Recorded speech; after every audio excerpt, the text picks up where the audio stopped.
lungs taste the air of time, blown past fallen sand.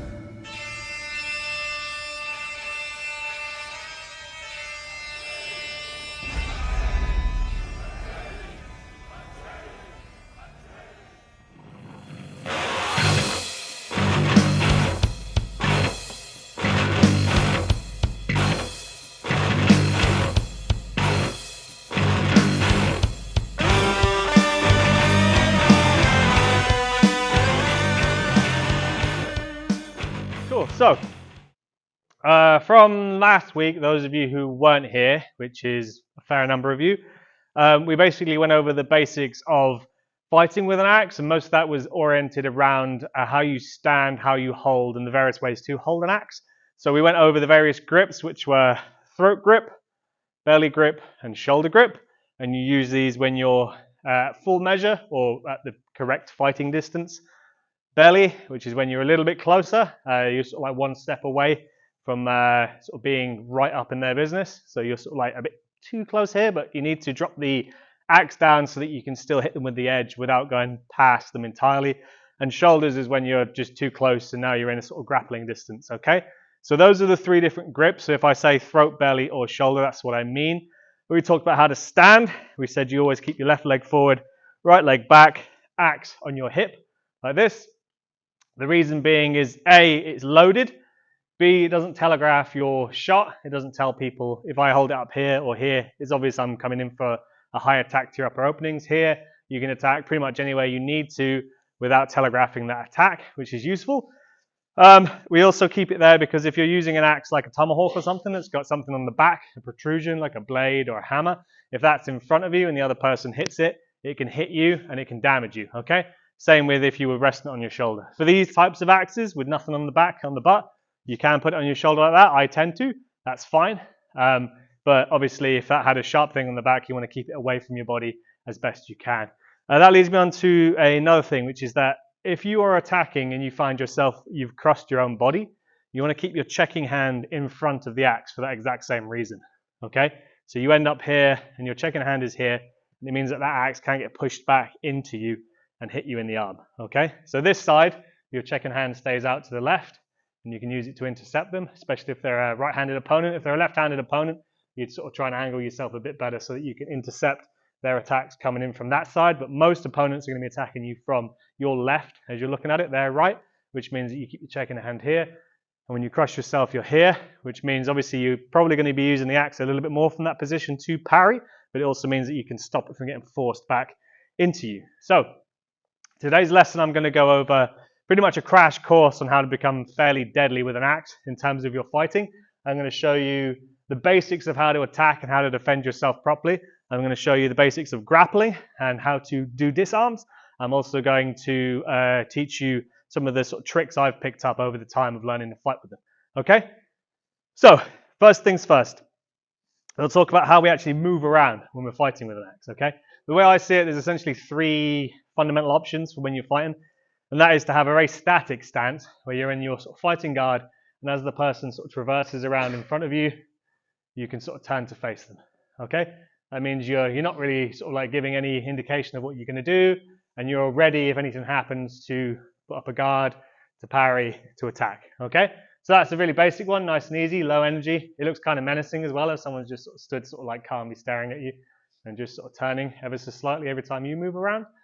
The second one is sort of dynamic footwork, where same thing, same guard, but you move around a bit more, just to sort of like give the person, the gypsies, that there might be an attack coming, maybe not, and you're just moving around, but you keep the axe stationary and you're checking hand where it's supposed to be, okay? And that's the same if you were sword fighting, if you're anything, just moving around a little bit confuses your opponent, doesn't make it as easy for them to sort of predict a pattern and move in on you. And the third one is a very mobile stance. I'd call this a sort of figure of eight. So the idea is you keep the axe moving, and I tend to do this a lot because if they don't know where your axe is and what you're planning to do, because from any one of these positions, you can launch an attack at any time, and it really throws off your opponent's ability to defend because they're not quite sure where it's coming from. And that comes from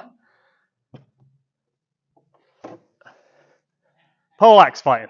So this is what's called a Dane axe, and you can't really fight with this by just standing still, and when you need to hit something, hit something. It's too heavy, and even though it's not as heavy as, say, like a sledgehammer, because there's not a lot of metal in the axe, it's heavy and cumbersome enough that you couldn't fight from it from a stationary position. You'd have to keep it moving, which means that your technique is to keep this thing in motion at all times until you're ready to deliver your cut. Okay? It's a dangerous piece of equipment.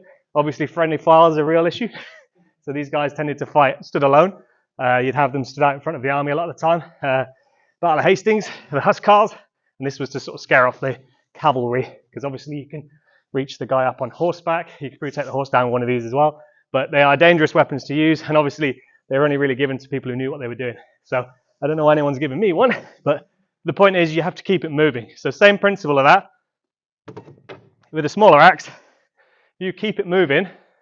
It means that A, you've got a little bit of momentum going already, so you can immediately strike at your opponents from out of nowhere, and you're not allowing them time to predict patterns. Okay, if you stand there and you do this, in a real figure of 8, they're just going to wait until it's an opportunistic time for them to attack, and they'll attack. But if you keep it moving in a way that's sort of like unconventional and don't fall into a pattern, it means that it's more difficult for them to actually hone in on what they're going to do and how they're going to attack you. Okay? Now, this leads me on to one of the first attacking tricks that I've learned. Okay? So, cutting isn't a particularly difficult concept. I talked last week about cross cuts, horizontal cuts, and uppercuts, and also thrusts. They're all quite simple. Now, if you find yourself in a situation where you've thrown a cut and missed, okay, your hand's now over here, your checking hand is here, and your obvious response to that is a back cut. Throw a cut the opposite way, and then you end up back in the position you started in. Now, the way to make that more effective and to make yourself a more deadly opponent is this. When your cut goes across your body and ends up here, you can use this offhand in an attacking way, which will transition into a defense. So what you essentially do is you use the palm of your hand, and as you're swinging, you butt the axe on a little bit with the palm of your hand. You get a little extra momentum. So if you watch this, if I go, that's one cut, I can add just a little bit of extra speed and momentum onto the end of that cut. And the other sort of like, it's a feature rather than a bug, is that as you push, your arm goes forwards, which means that you're already in the position where you're trying to intercept incoming attacks. Dan, come here a sec, so I can hit you viciously. So, I swing it down and miss. I do the checker, push, and if his attack's coming in, my arm's already in a position now that I can intercept or parry.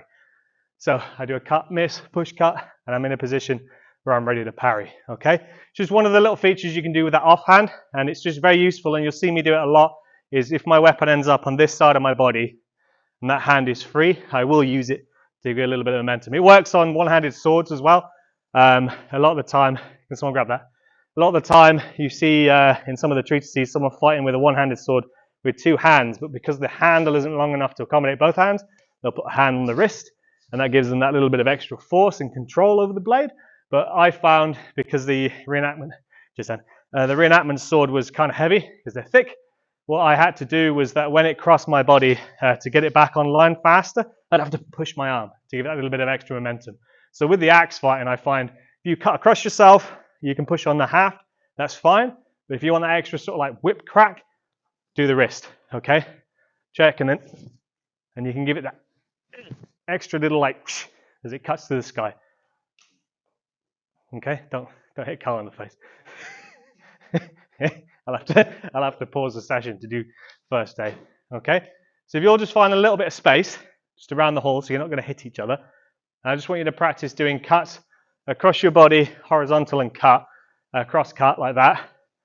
But then I want you to, once you've done that, get the other hand involved and just see. Might be a good idea to put your lanyards on for this one, just so you don't send the damn things across the hall and hit each other. I don't trust any of you, because I don't trust myself. And obviously, you can combine that with footwork, where if you're moving back, it makes a very aggressive motion to sort of like ward off anyone who's planning to sort of like move up into your business and attack you. So that initial attack, if it's not already startled them a little bit, that backhand will, and now you're in a position where you're back into your sort of guarded position with your hand forwards and ready to go. Right, so then, Phil, can I borrow you for a minute, mate? So engaging someone with an axe difficult proposition. He's obviously armed and dangerous, and if I step too close to him, he's going to attack me the second I'm in range. So the way I attack, there's sort of several different options. Obviously, I said last week about using the check in hand to intercept their weapon before you attack, but that's kind of dangerous, isn't it? Because like, if I screw that up, and if I go too soon, I lose an arm. If I go too deep, he can crack me on the back of the head, he can kill me. And even if I grab it and manage to catch it, I'm still then faced with I have to attack him. And if he's done the exact same thing, now we're just wrestling over axes again, okay? So the way I normally play this is I tend to fight quite defensively anyway. That's just my style. So I'll sort of like antagonize him into attacking me. Now, this is your regular stance, and I know Phil thinks he can probably hit me from there. Yeah, with a good step, he can hit me, okay? So the way I sort of like bait him into attacking me first is, so you've got your normal stance. If you've got an aggressive opponent, you won't have to. My way of doing this is just to lean forwards a little bit. You load up that leg, and as he attacks, you just lean back a little bit, and all you're doing there is just timing a nice dodge. So he comes in, you duck back, okay? So you're not having to take a full step, and you're going from being loaded on the front so you can spring backwards to being loaded on the back so you can spring forwards and throw your own attack. So this is a sort of a timing deal here. So as he attacks, I let the swing go by and throw my own attack before he can recover. And that's really important with that one, is the timing part of it. You wait until his axe is about here, then you throw your attack, because he hasn't really got time to recover there. Because his only option, once he misses, is to turn and back cut you, okay? And even with that, he's not going to be able to get in fast enough, okay? So if you try and recover fast, okay? So you can deliver your strike just before they can. And once your axe is here, any attack that they throw from the opposite side, if they've cut past, your axe is already in the way, and your arm is in the way. So you're going to be able to keep it off yourself. And worst case, if he does actually get in, he's going to maybe hit your arm. But the point is if you just delivered a headshot, you've pretty much won that fight. So one of the things I've put in my little manual is that in an axe fight, you either have to kill the person dead or grievously wound them. But whatever you do, after you've delivered an attack, you immediately retreat back to guard. Okay, don't get stuck here in a situation where he can then do what he wants and you're now stuck trying to desperately defend yourself. So whenever I'm fighting with an axe, if I can, you just take a normal guard. I'll stay all the hell away from him, and then I'll go hit, move back. Hit, move back.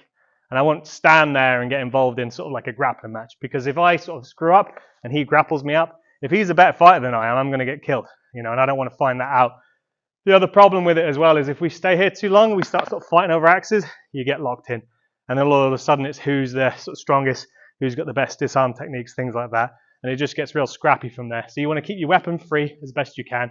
And like I said last week, with the what do I call him? The Swedish guy with shark eyes.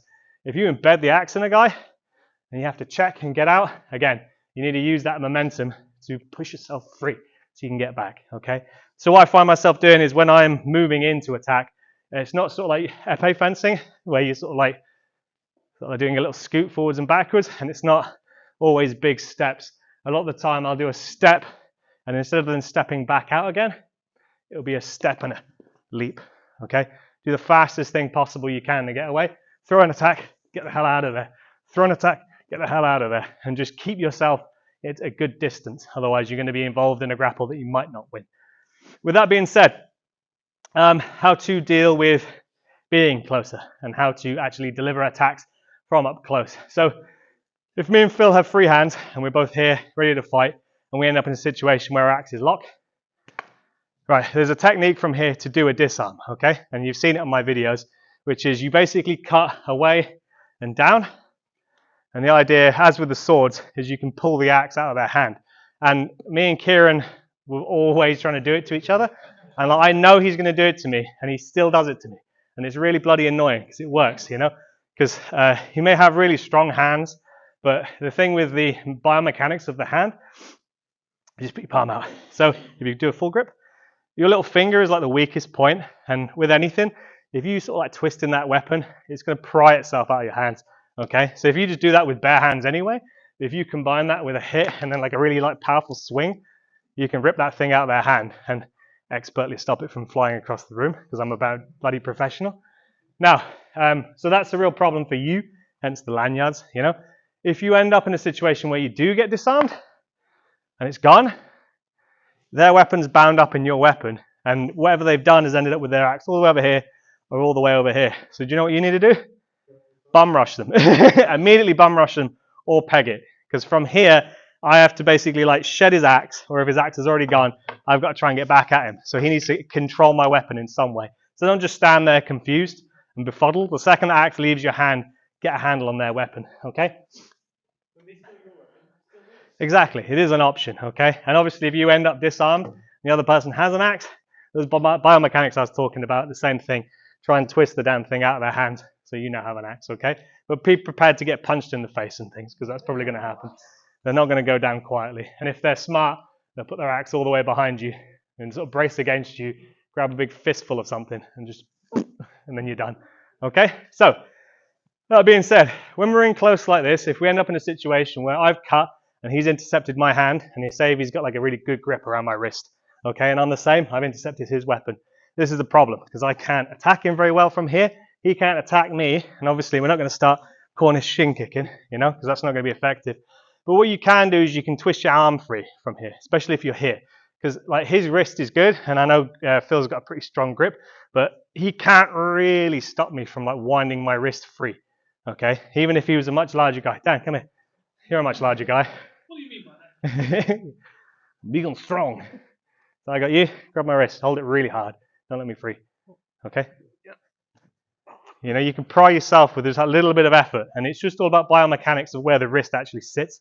Like he can't resist you just rolling your wrist free. And in an actual fight, so if you get back in the other hand, if I've parried his weapon and I've got it here, I do that and he grabs me, okay? You're not going to be like you're in the movies. You're going to immediately get free as quick as you can and start throwing attacks without losing control of his weapon. Other things you can do from there, okay? So if he's attacked me high and I've grabbed his axe from here, now I can start throwing attacks, but his checking arm is there, okay? That could be a problem. I don't want that, okay? So the technique I've seen is this. You bring their weapon across and over you, and you step around it. You use their weapon to screen them, okay? So you can use that by bringing it high and try and step in underneath, or you can literally pull it across their body and screen them with it, okay? So if he reaches across to try and grab my axe, you know, I'm using his own weapon and his body as a shield, okay? So I can start throwing attacks from here, okay? Other things you can do, so if he comes in and I manage to catch his blade, do that. As you come past, attack the leg, okay? If you're close enough, you got belly grip, and again, into the guts, okay? Or as you're stepping past, into the back. So the point here is that don't just stay there immobile and then think I'm going to quickly get my axe in, because he now has lost control of his weapon, which means he wants control of yours. So he's going to immediately try and attack your weapon. So the second I parry his, he's going to try and grab mine. And if we end up here, stronger man wins, whoever's got the most initiative wins, and he might get lucky and break free, okay? So ways to engage an axe when it's being swung at you. This is your parry, and I said this last week. It's very similar to the rondel dagger fight. And now, what I want you to do, Dan, I want you to do that. Okay? So I want you to stop my arm from pushing your arm down. Okay? That's my left arm, okay? It's his left arm, but he's a bigger man than me. Now I want you to straighten the arm almost completely with a slight bend in the elbow. Same thing. So biomechanically, the arm slightly straightened is much stronger than a bent arm, okay? Also, and this is something that I've taken from work, slaying your fingers is apparently stronger. It tenses all of those muscles in your forearm. Yeah. So doing that, like for our self-defense, is all about that. Yeah. Like an actual shock response. So if you're like that, splayed fingers is way stronger. Exactly. Yeah. So you have a bit more. So just put your arm up like that again. So bend it again. So like very easy for me to push in on that one, okay? Now it's almost straight arm. Again, okay? So imagine now you're trying to parry an axe blow. Obviously, with the rondel fighting, we do the same defense. And if his arm is bent, obviously the axe isn't going to quite meet him. But if I hit him hard enough, that's not going to matter because it's going to push it into him. But if he puts his arm up like that, A, it's not going to get through, and B, it's going to slide offline like that. I'm going to push it away from you. If your defense is here, it could slide it into your own face. So they sort of Israeli special forces guy call it 360 defense when they're doing knife fighting. So they have up here, here, here, and here. And the idea is you're creating a sort of like avenue for the weapon to glance away from you, and you're using that sort of like semi-bent arm that's tense to deflect the blade. So it's the same thing with the axe fighting. So if you're just, don't actually hit me as hard as you can because it is wood, attack me. And again, another place. Another place. Another place. Okay? It's going to hurt because it's wood on bone. It's going to suck. But it's going to suck more, you hit me again, if I take an axe to the head or to the neck. Okay? And so the whole point of this isn't going to, you're not going to stand there and just, so if you just do a couple of cuts, ow, ow, ow, ow, ow. You're not just going to stand there and let them beat the living crap out of you. You're going to let one of those fly. Okay? So if he does it once, okay, immediately kill them. Because if they've gotten close enough to you to throw a hit, they're close enough for you to return one. Okay? Now, that's defense in terms of just parrying. And obviously with here, what we do, we've got wrist guards and things, so you can do that at sort of like more or less full speed without really worrying about getting hurt too much. But if you've not got forearm guards, obviously fight light. And mine hurts especially because it's teardrop shape, which means mine has more of an edge than yours. So if I hit you with this, it's going to leave a bruise. Now, other options. If he comes in and I parry, you want to wrap that thing up, okay, and control it. And from there, you can grab it and you can hold on to it. Now we can negotiate what we're going to do with my axe first, okay, and see who gets that hit in first. But the point is as he comes in, don't just deflect and then just like try and throw your shot without engaging his weapon. Always try and grab his weapon if you can, because the second you stop that from getting anywhere, you're in a situation where you're safe and he's not. Your weapon is free. Okay. Now, that being said, priorities for attack. Defanging him. Defanging him is disarming him, stopping him from being a threat. So if we're here, it'd be really nice if he attacked me, if I could just like get him straight in the head. But I know that while I do that, he's in range to hit me in my head. So I'm in danger. Okay. So here's what I would do. As he comes in for that swing, try and attack the actual hand that's coming in to attack you. Okay? And you can do that in a number of ways. If he comes in, you can literally step out the way and do a back cut. As he comes in, you can step and you can try and grab there, try and do a disarm, do another one. You can come under, try and attack the hand. And if you've got like laser precision, which I don't, you can try and thrust into the actual hand, which will hurt like the dickens, but probably not lethal. It might be enough to make him drop an axe, but obviously high risk, low reward for that one. If you're just trying to flex on a dude, maybe, you know, but I'd say take him off at the wrist if you can. And obviously, if he's in a situation where he's swung and his hand is past him at that point, his hand is nearer to you now. So it's much easier for you to attack that arm. And the second you can take his primary arm out of the equation, you're in a situation where he's less dangerous by default and he has to swap hands. Okay? But I mean, if you like defang him and then step back, give him a chance to like go, and quickly grab, you know, you're just toying with him. That's not fair. So he's attacking. I want to stay back and I don't want to be too close to him until I'm ready to throw my attack. Okay, now let's say you've both messed up and you're in a situation where you are in close. I've missed my first attack, but I'm here. We're wrapped up. We don't like that. Now, one of the things you can do, and I was showing Kieran this, is I don't know what it's officially called, but essentially, if you want to sort of like engage with, if you're with someone who's fast at getting their axe in the way and they're good at parrying with it, okay? One of the ways you can try and stop it so that there's less of a chance of your axes look like binding up is to invert your axe. So you have the butt facing forwards. Obviously, if you stove someone's skull in with that, it's going to do the job. But here's a cool thing you can do with it. If you sort of like take a sort of neutral guard there with the axe forwards. Thanks. So if we're here and I do that, we lock, and that's a bad problem. If I flip it, I'm actually free there, and I can sort of like drag my axe out. Okay? Now one of the things I was showing Kieran is you step in, do that, and then you can actually use it, now it's facing that way, to do a sort of false edge cut, which do exist. Obviously in sword fighting we have the crumpau. This is very similar to that, but you're using a axe. So you just put your arm right here. So if he's mid-swing, like that, and you intercept, you can go hit the haft, and then you can step through and you can cut with the back edge. Okay? Again, if you go to that position again, you've got that opportunity to hit the blade and then try and back cut them. Okay? Equally, again, from there, you can thrust. You're leaving your axe free. Whereas with the other one, we've sort of like automatically sort of like wrapped up on each other here. And he's got a better bind on my axe. But if I flip the axe around, if you do the disarm, okay, flip the axe around, do it again. he grabs it and I can feel it roll in my wrist. The other way around, the axes don't bind in the same way. So if you're finding someone who's wrapping your axe up a lot, try flipping your axe and attacking that way around, okay? So we've talked about defanging, we've talked about distance management, we've talked about some of the tricks you can use, okay? Let's talk about feints. Feints are super, super important when you fight with an axe. And you can get kind of fancy with this because it's all about how wrist mobile you are, okay? You know, I was talking earlier about moving around and keeping the axe moving so no one knows where it's going. I've been watching some of the fights we've been doing and I've been putting them in slow motion because when I'm fighting, I'm not really thinking about what I'm doing. I'm just sort of responding on muscle memory and my brain's running a mile a minute. So I can say I did this because of this. I haven't got time to think of all that. So you're just sort of running more or less on instinct and muscle memory. So it's good to go back and review the footage. You go, that's what I did there. So if I'm attacking him and he's putting up a defense, that's bad for me, okay? So here's how you can counteract that. Okay? So all you're doing is just a little, what have you got, moulinet? Moulinet? So you're doing like a moulinet with an axe, okay? I've been reliably informed it's pronounced moulinet, and that's by Matt Easton, so you can't yell at me because he is king. So just right now, put your arms out in front of you like that. And I want you just to turn the axe, but as close to your arm as you can get it. As elegantly as you can do, but that's fine too. Yeah.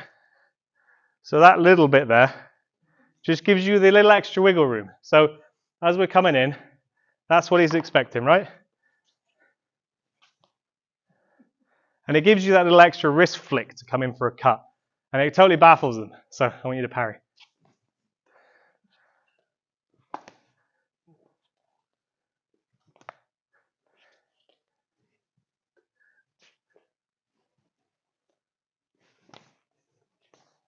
Okay, so being able to feint, obviously we're used to feints where we go low, left, middle, okay? They're still valid, but you can do it mid-swing while you're here. Just let your wrist go loose, okay? Pass his axe and come in on the opposite side.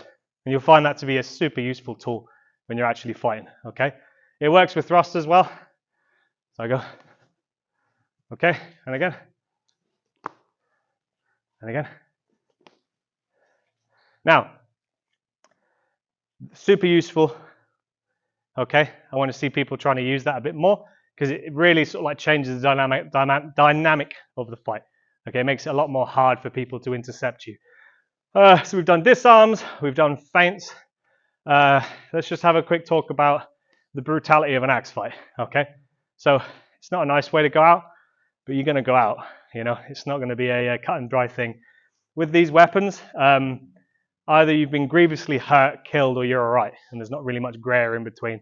And the way I see it is like you don't win unless you walk away from it bloodless. Okay, so if you get hit, so if I take him in the head like that, but he's taking me in the arm or the shoulder or anywhere else, I've got to deal with that now. Okay, it might have permanently disabled me for all I know. And the problem with the axe as well is even if he goes completely nerveless, if he's mid-swing, the axe is still going to hit me. And it's going to do a lot of damage because these things were designed for felling trees and you're not nearly as tough as a tree. So bear that in mind when you attack, that if you are just taking doubles all the time, you're not winning. You're just dying second. You know, you're the second dude to be put in the ground. And so it's really important that whatever you do, make sure that you have the first and last hit. Because if he gets the first hit in and you're sort of like grazed, obviously he's the one who's screwed up. And you've just about got away with that as much as you've survived. If you're initiating the attack and you're also getting hit, that's on you. You screwed up, okay? So whatever you're doing, you need to plan ahead and think a little bit how you're doing it. So if I'm engaging Dan and he's there, I know he's probably going to be trying to attack high.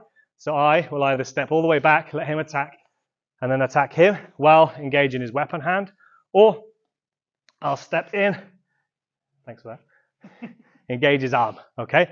If he's cutting high, if he's got into a habit of cutting high, you want to put that defense up, wrap his weapon, attack him back. It's a very, very fast and very, very ruthless way of fighting, especially when you get in the belly grip where you're both here and this close to one another. You ready? Me neither. You know, it gets very fast, very quick, and you are going to get cut. So I think when you see these guys training, they're always doing all this cool, it's almost like watching Filipino stick fighting, you know? They're all sort of doing these cool parries and things and all this stuff. And all I'm seeing is someone going, yeah, I'm seeing people going, oh no, I'm bleeding to death now. My arm's permanently disabled. So the way I see it is if you get to here, it's not going to be doing this cool sort of like I'm parrying, I'm doing this, you know, because every time you get hit, you're getting full of holes and you're going to start dying of blood loss, which is bad. So the way I see it is just whoever can grab their weapon first and just go to town, you know. So, and the same with this one as well. With that situation here, like if we're both here, you literally need to get control of that thing as fast as humanly possible and then throw in an attack. Because from here, you're limited on just how lethal your weapons are going to be. If I'm attacking his neck and face, he's not going to let me do that. He's going to stop me with his arm. And now we're in sort of a knife fight, but I'm using like the fattest and shortest knife possible. So it's not a super effective way. So one of the things I've found with the grapples is when you're in close like this, is trying to put your body between you and them, keep their weapon controlled, and always try and get your axe free again. And then I find I just do this big step back and come overhead. Because if I'm here and he's trying to grab me, he's trying to wrestle me, if my axe is free, you can attack low. If he's sort of reaching across my body to try and grab my hand, I can push his hand down and get free. As long as you've got arc of motion, you can deliver a fight-ending strike from there. Okay? And equally, you've always got the uppercuts, and you can always swap between where you're holding the axe to do those attacks. Okay? So, that's a little bit more on how to actually attack with the axe. Have we got any questions at this point? Yeah, well, that's what we're about to do. Okay? So what I want you to do is pair up again, same as last time. You need defensive equipment at the moment because we're going to be pulling our hits. Don't stab each other in the eyes. Don't bonk each other on the head as hard as you can. Pair off, and I want you to try. We'll start off with fighting from different measures, and I want you to just practice using that moulinet I showed you. Okay? All happy with that? Pair off. Like you said, keep it playful. Be friendly. Don't murder one another.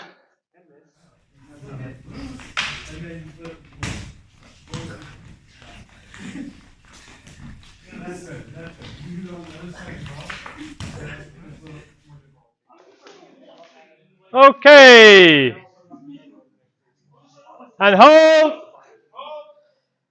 So can we all do our little semicircle again, please? I'm just going to go over some last points. Sir, yes, sir.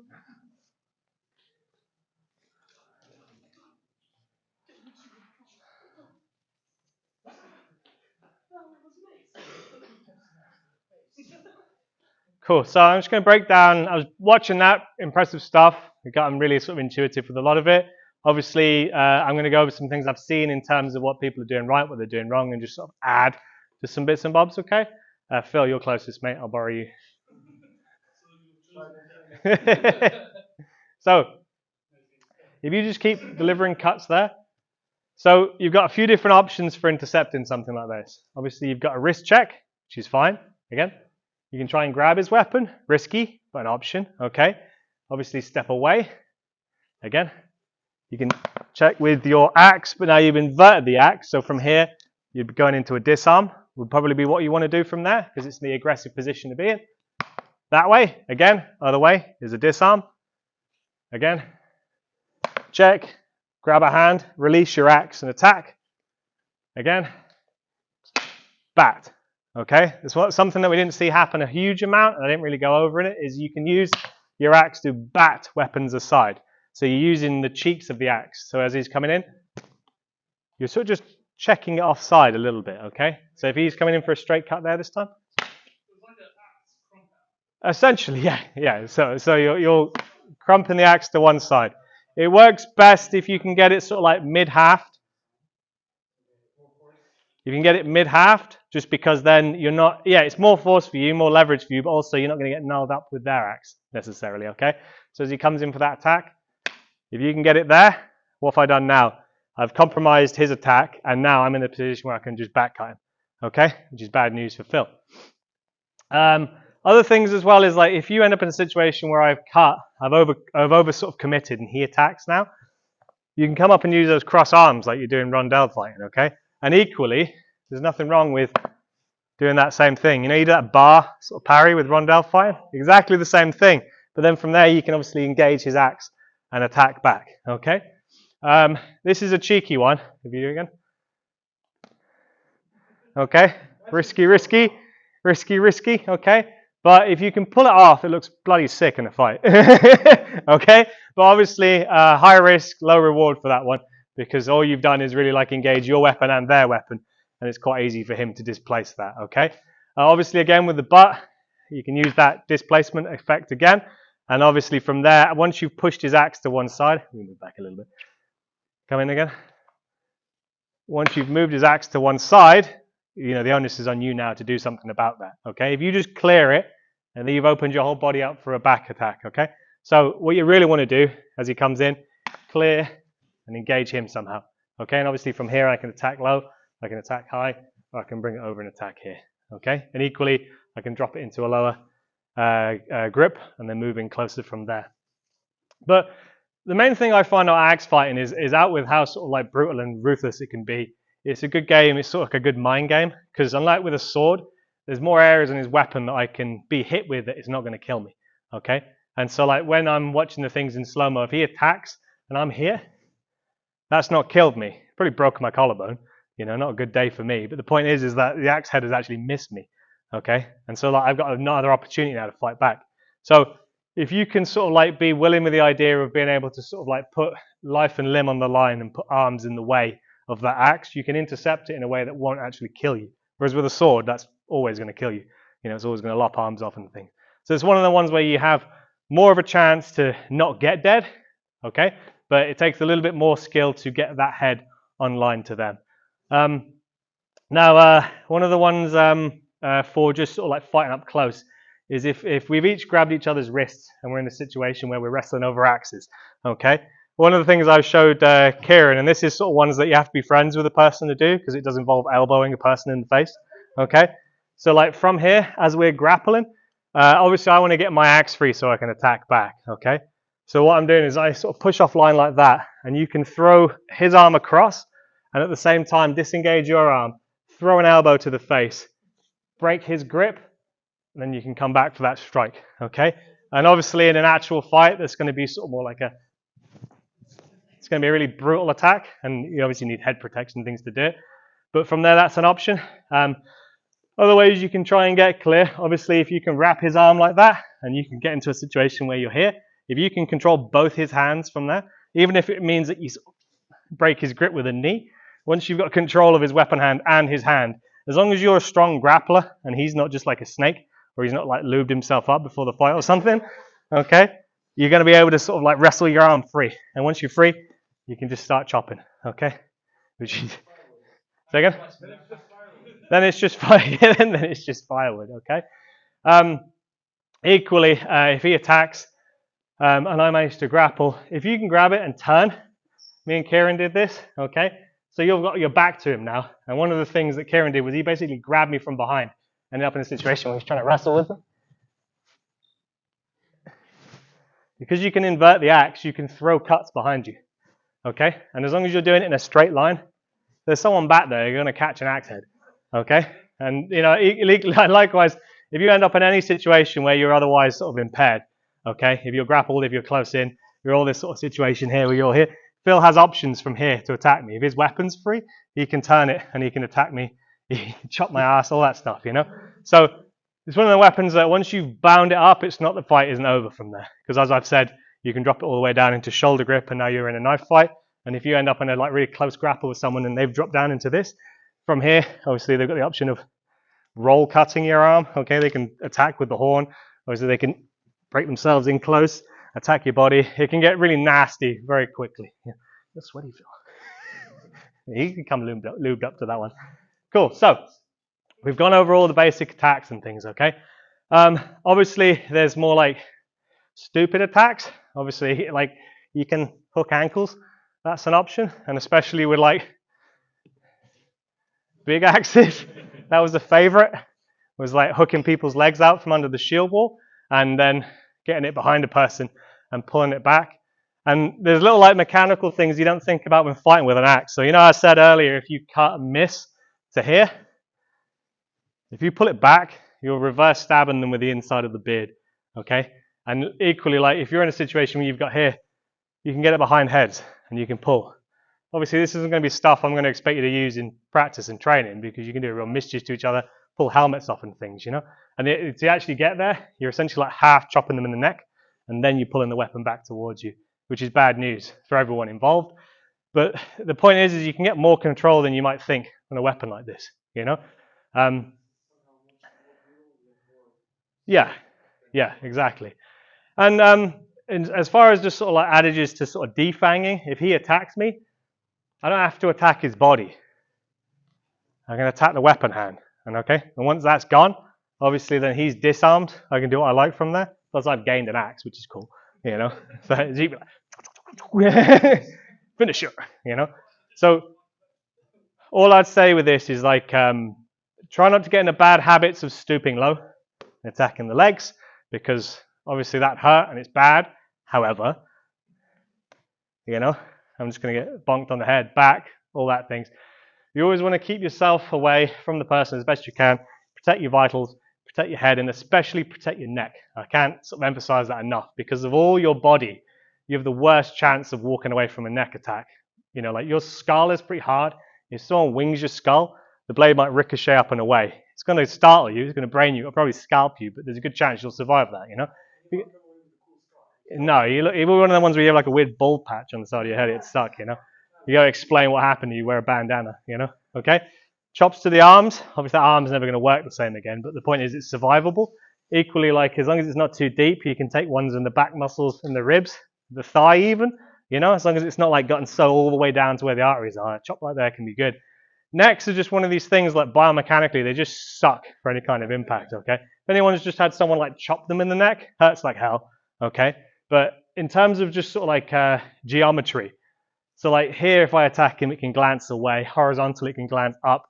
The head as well can glance. But if I catch him in the neck, there's like no angle I can attack from that's not going to result in my just like taking him into these arteries in his neck. So like when I'm firing people, that's my primary objective, is the neck. Okay, I'm always going to attack your neck because I stand the best chance of landing a strike in there that's going to like put you out of the fight. And equally with the thrusts, you know, if it bounces off your chest, your chin acts as a nice little blade catcher. You know, and like, you know, everyone's hard till they get stabbed on the underside of their jaw with the horn of an axe. So in terms of fighting, the attacking of the neck is sort of like my primary objective, because everywhere else it leaves too much sort of like unsure whether it's actually going to put the person down or not, okay? Obviously, head's primary target, and obviously we see I put that photo up on my last video of the Viking who've been hit in the face like that, and they died, obviously. But like, so a lot of the times they find head injuries sort of like the primary reason people go out, and axe wounds were prolific to the tops of the head. Hence why, you know, even a poor fighter would try and get a helmet of some kind. So if you can protect your dome, you know, the rest of you has a degree of survivability when you're chopping each other to pieces, okay? But the neck, again, people started putting gorgets and things on their helmets. I'm of the opinion the beard is something of a natural gorget.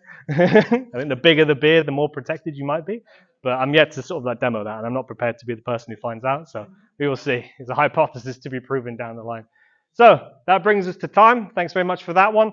Next week, the plan is to do more of the same in terms of like fighting styles, different tricks and tips, anything I've missed. But I'm incorporating an extra element, which we didn't do this week, and this comes all the way from the jolly old United States, which is axe and knife. Okay, so they have a lot of material on Bowie knife and axe fighting, so I'm going to go over a bit of that. And you think things have been rough and brutal up to now, things are going to get a whole lot worse. Okay, any more questions on that one for now? Minus that, obviously, that's for next week. Spoilers. Anything at all? All good? Sweet, right. Get up and we can start sparring.